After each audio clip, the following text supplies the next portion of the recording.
Pregame.com.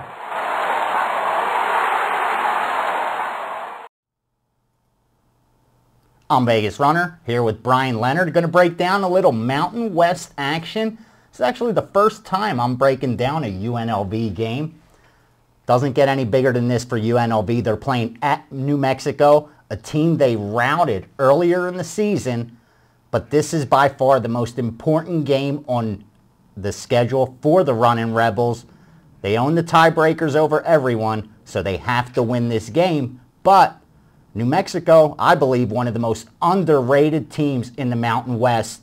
Not even ranked in the top 25 AP, not even in top 25 RPI. Nobody's talking about this team, and yet they're rolling out win after win after win. I made my true line 7.5, and I was being a little generous because I'll give UNLV the benefit of looking ahead against TCU. Or else I think this could have been a little higher, but I think the bookmakers bringing out lower. Because like I said, New Mexico getting no respect at all. No one's talking about them. UNLV was more or less a top 10 team, top 15 team. I think we'll get a good number here. I like New Mexico. Yeah, it's interesting. We're both on Twitter. I always listen to what you have to say. And one of the major things was everybody was saying, why is San Diego State a home dog to New Mexico? Yeah. It's like they snuck up on everybody except for the Linesmaker. The Linesmaker was the only one that knew about it. In fact, as what happens all the time, the national press gets together, and the headline in the paper today was New Mexico upsets. Yeah. No, they didn't upset San Diego State. They were actually favored in that game. And you're right. And you know, I did a video earlier. I think it was with Marco, and I talked about before the season started. I picked New Mexico, and I said, boy, at that point when we did that video, I says, I guess I blew that. Maybe not. I mean, right now they look like the team to beat. I agree. And this is an improved Mountain West conference. I mean, when you look at the top, New Mexico, UNLV, San Diego State, Wyoming even though they had that loss to Air Force last night, quality clubs. But when you look at UNLV, the problems this team's had is, I think, focusing when they're on the road. It's like they'll show up for the big games, but then the gimmies, they're not crushing. And that's not a sign of a great team to me. As much as I want to see the Rebels do well for our city, and, you know, being a fan, I want that excitement. And, you know, they're a very good team.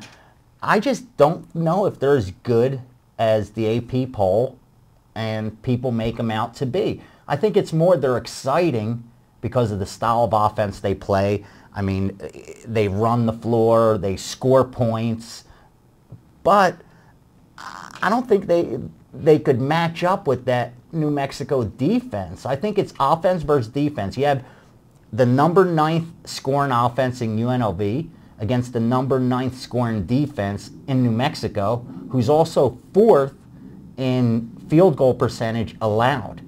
Going on the road against a team that could lock you down like that, it's not easy to do. Yeah, I'm not so sure they overlook these teams on the road. I just don't think they're very good on the road. Yeah. They get pumped up playing at home. They get all excited. And so much of their offense is built on turnovers, getting out on the fast break, running. They're not able to do that on the road. And it just shows that their lack of offensive continuity. They shoot way too many three-pointers. I mean, they never go to the foul line, number one. Probably a good thing because they don't shoot very good from the foul line. Yeah, they don't. But they have size. They do have size, but they don't take it inside. Yeah. They depend too much on the three-pointers. And when you're playing at home, it doesn't hurt as much when you're missing three-pointers because you're excited you can get those rebounds. But when you go on the road, and New Mexico defends the three very well, I just think it's a bad matchup for them. And it's hard to say because I was at that game when they blew out New Mexico at home, but it was one of those games where UNLV got out and ran. They took a big lead early, and they took New Mexico out of the game. Yeah, they shot 52% from the field, and New Mexico turned the ball over 19 times. Yeah, I mean, you're not going to win. Rebels 1-8 against the spread on the road this year. And sure, that was a terrible sandwich situation at TCU. That's the reason why I played them in that game. But it should never come down to that. When you're winning by 18 points against a TCU, who's one of the lesser teams in our conference, you've got to be able to put that away. And as we saw against San Diego State, they had them down, couldn't put them away. It's a team that is having problems winning these games. They're not closers. Yes. And do you think anything about their road problems as far as travel is concerned? I mean, now it's out there. They had problems getting to TCU. Their plane was delayed. They didn't get in until 1 in the morning. They had problems getting to Wyoming. They landed somewhere else. They took a bus, didn't get there till, you know, in the middle of the night. You can't do stuff like that when you're a top 15 team. I mean, scheduling bus trips, plane trips, that should come easy, I think. Well, I do say that it's something that you have to be, that's going to affect you a little bit. But San Diego State went into Wyoming before, and they had a worse scheduling situation, and they win that game going away. So I'm not going to make any excuses for them. I'm sure they've had some problems. I mean, the TCU thing. In fact, I don't think they actually checked into the hotel and got to sleep till 2:30 a.m. that night. So it was a bad situation, but it throws you off a little bit. But you're so much better than these teams. I agree. It shouldn't affect you that much. I mean, maybe you don't cover the spread, but you got to win that game. The one thing I do like about UNLV is they have balanced scoring. Yeah. And because of that, you can't really take one guy out of it. You know, when you look at a lot of these college teams, it's two guys in double digits, and everybody else is more or less a minor contributor. When you look at UNLV, it's double-digit scoring pretty much across the board, low double digits. So I think that's why they'll be difficult to prepare for in a tournament setting.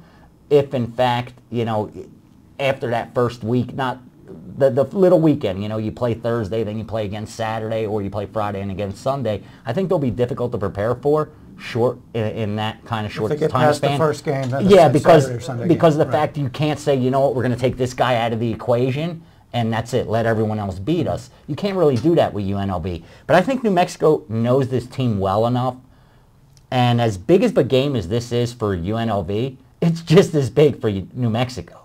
I mean, it don't get any bigger than that for them. And here they are. They have them at home. Again, we both made our line 7.5. I think it comes out a lot lower. I think we may have a play here. Yeah, if it does come out at 5 or less, I'll be on New Mexico in this game. And me too. As much as I need UNLV needs this game, they just haven't shown enough on the road. No, I agree.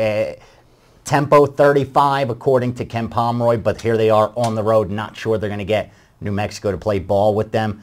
We both like New Mexico here in this spot. Again, we made our line around 7.5. Hopefully it comes out a lot lower than that. We could find some value back in the Lobos at home. Going to be back covering UConn Marquette, Big East matchup, then some NBA on Sunday. Don't forget, go to pregamevideos.com, where one thread gets you all the videos along with our notes, some insight, answering questions. Guys, have a good one. Be right back.